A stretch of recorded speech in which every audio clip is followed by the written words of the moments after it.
everybody, Ian here, and today we're looking at the most funded solo Kickstarter game, and that is of course Unbroken by Altema Games and designed by Artem Safarov. This video is brought to you by Meeple Times. Go to meepletimes.com to find many board games at buy one, get one half off.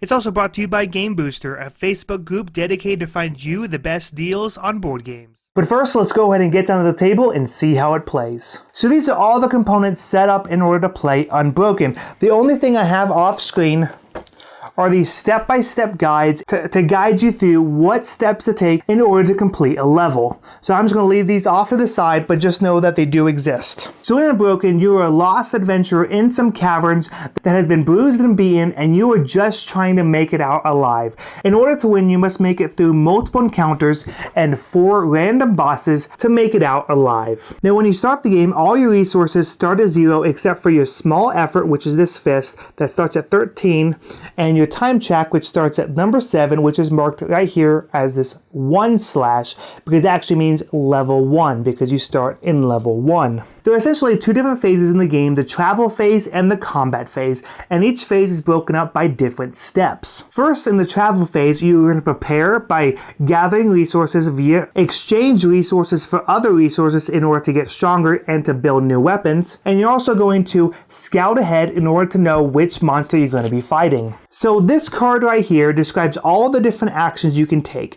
It talks about how you can exchange resources for different resources, and also how you can exchange resources in order to look for these monsters. But first, let's talk about exploring. When you decide to explore, you're going to be taking normally 2 encounter cards. You're then going to reveal them and then choose one of them to do. All encounter cards have an amount of time they take, usually something that you have to spend and then something you gain. Now this one says it's going to take me 1 time, I have to spend a large effort, and I get a wood, food, and a medium effort. Well, unfortunately, I don't have a large effort right now, so I'm going to go ahead and do this one, which costs me nothing except for 1 time, and I get to gain a wood. So I discard these, spend 1 time, and I gain 1 wood.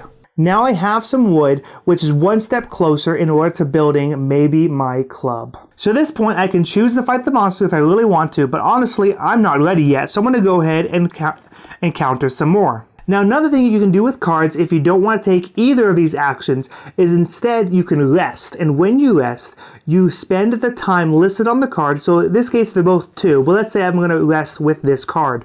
I'm going to spend 2 time, and in exchange, I'm going to get 2 effort. And since effort is kind of your main resource to take most actions, it is often a good thing to have. Now in this case, I think it's a good time to go ahead and scout to see which monster I'm going to be fighting.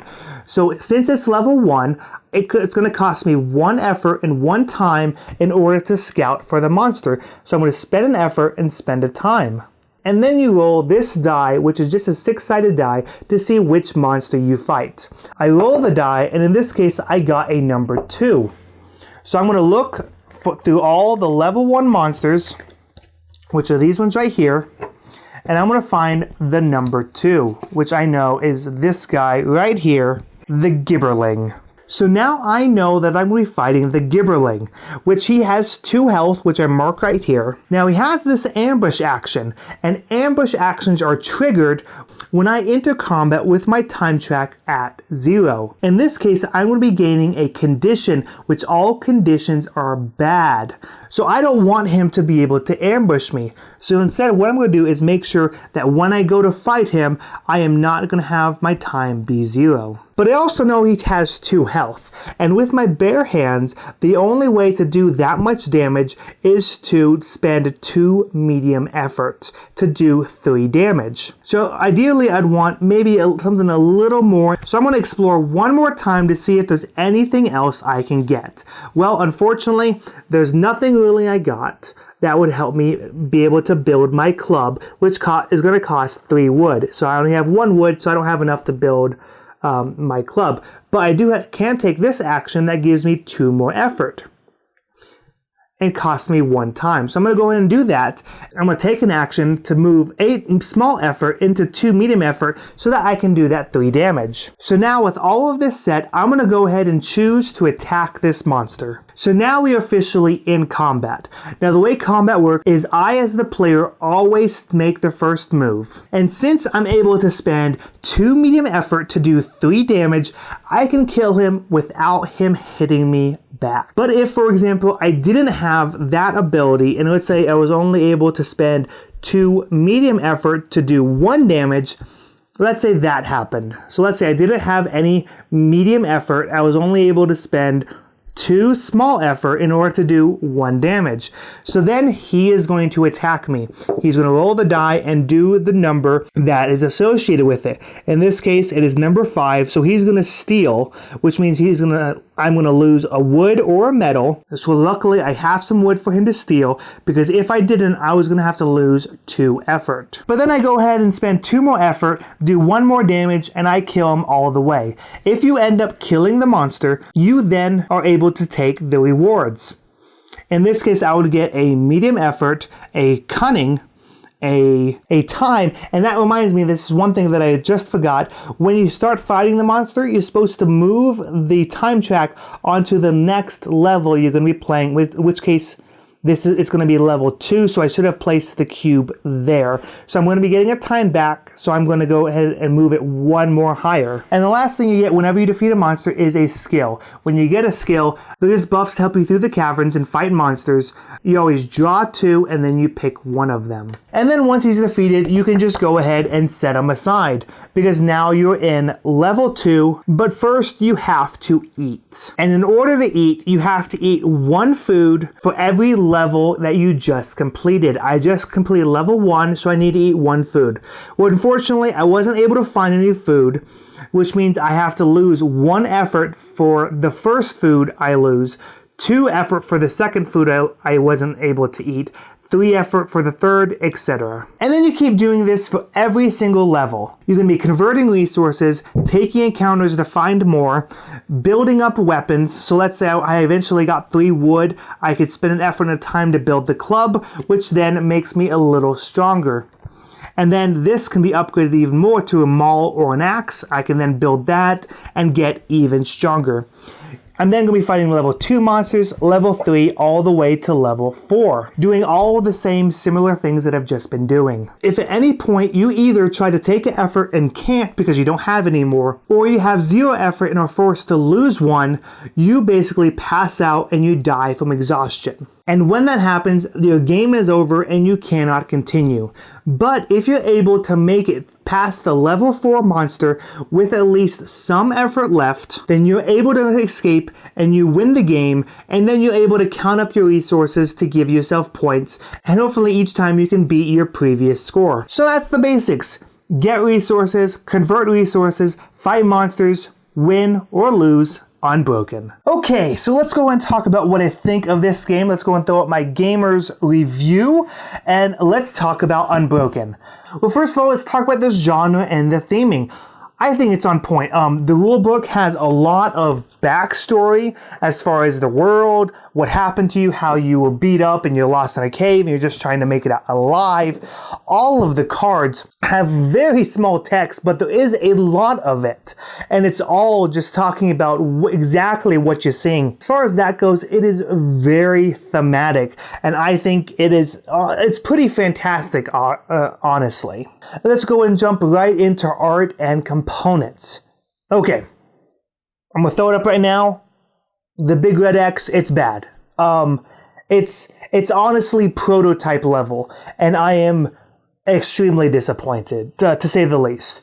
The monster cards and character cards are cardstock. This isn't the problem. This is actually about what I would expect. Yeah, I don't have any problem with these. The problem comes in the cards. A few things, honestly. So, first of all, the art. The art's not bad. I would say it's generic fantasy. Very 80s reminiscent, but not bad.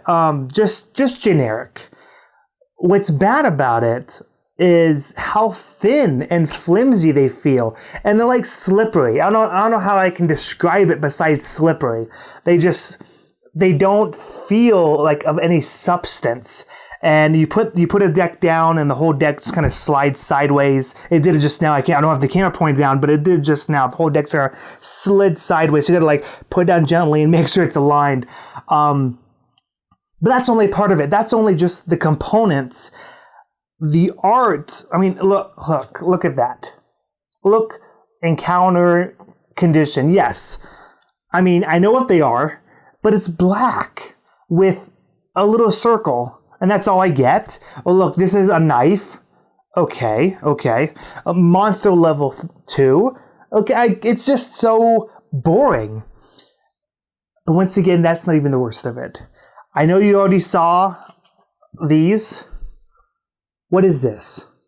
Like, it's literally a black piece of cardboard with numbers in it. Granted, okay, dual layered boards, really nice. It just fell through there, but they're dual layered, and that's really nice.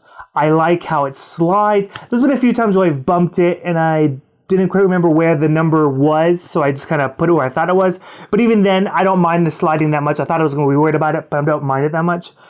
But it's so boring. I don't know what they could have done, but it just screams prototype. It screams like somebody just like did this in Photoshop and just threw it out there and it's like, okay, this is good. I mean, and then when you have both of them together, I mean, it's functional. It's functional. And that's really about it. Okay, yeah. So that's that. Next thing that also kind of bugged me. When you get rewards on these cards, they're not in any, I don't know if I can't tell if they're in any sort of order. So for example, this one is a medium effort, a cunning, and a time. Okay. Well, this one is a treasure, a time, and a small effort.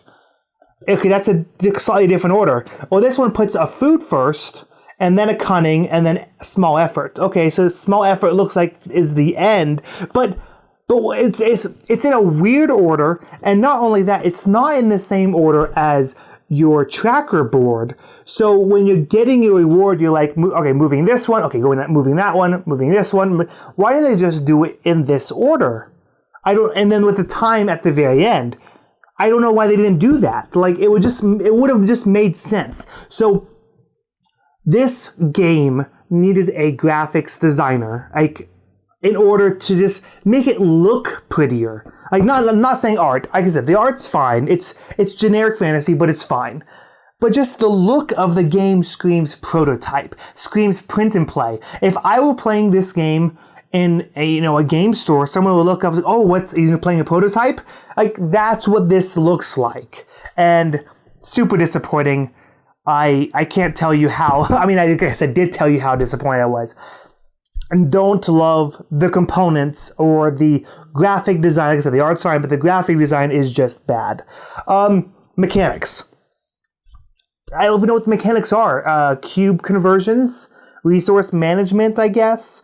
Yeah, I guess I like that you don't use dice to fight. I'm not a big fan of dice-driven games. Sometimes they're okay. Don't get me wrong, they're okay. But I like the diceless combat, how you're using your resources to convert. I like that. I don't know. I'm just going to give it's okay. And I'm going to kind of get to the strategy. We'll kind of explain why I'm just giving an okay. Because, I don't know, besides resource management, there's not really much more mechanics. And you push your luck. There's definitely push your luck mechanic. Because you're with this deck of cards, you don't know what you're going to get. So you just got to keep going to hopefully get the resources you want. So, okay. So, the mechanics are fine, but honestly, I'm just going to give it an okay at best. Ease of play, it's super easy. I mean, you're literally drawing cards, getting resources, converting resources, drawing cards, getting resources, converting resources, drawing cards, getting resources, converting resources, drawing cards, getting resources, converting resources. And I think you get the point. Even when you're fighting monsters, all you're doing is converting resources. I mean, you do roll the die, and then it does take your resources away, so that's nice. So, well, not nice. I guess it varies the game a little bit. With varying game, let's go and jump into replayability. This deck is huge. This monster deck, there's 6 monsters in each level. I have played this game a few times, and I've seen some monsters multiple times, but overall, I've had a new monster almost every single time. And granted, that's because of the roll of this die. And granted, it's random, I have a 1 in 6 chance, and as I played more times, I'm probably going to see a monster again. But there's a lot of monsters here, a lot of replayability in here. And there's 4 different characters. They each have special abilities, which I didn't really talk about in my video, but they all have different abilities, which add to the replayability as well. And there's promise for new characters and new monsters and stuff. And there's a lot of these encounter cards, which adds to the replayability. So replayability is pretty high, except for the fact that you're doing the same thing of drawing cards, getting resources, converting resources. You get the point. I already did the bit already. Yeah, so I would say the replayability is high because of all the variability in monsters and cards and everything, but because of the repetitiveness of the actions, it kind of makes it feel a little too repetitive and lowers replayability because of that. Strategy. I know there's some strategy in this deck, in the sense that you can get certain resources, build them up, and then depending on what resources you want, it kind of drives your strategy. But you're so dependent on this deck. You only have 7 time in the first round, and then it slowly gets higher. But I've only won this game once, and the reason why I won was complete luck. It was honestly complete roll of the die luck that it did not get down to 0 effort. And so the strategy is just luck. I don't know how it could be anything else besides luck, besides draw of the cards and a roll of the dice.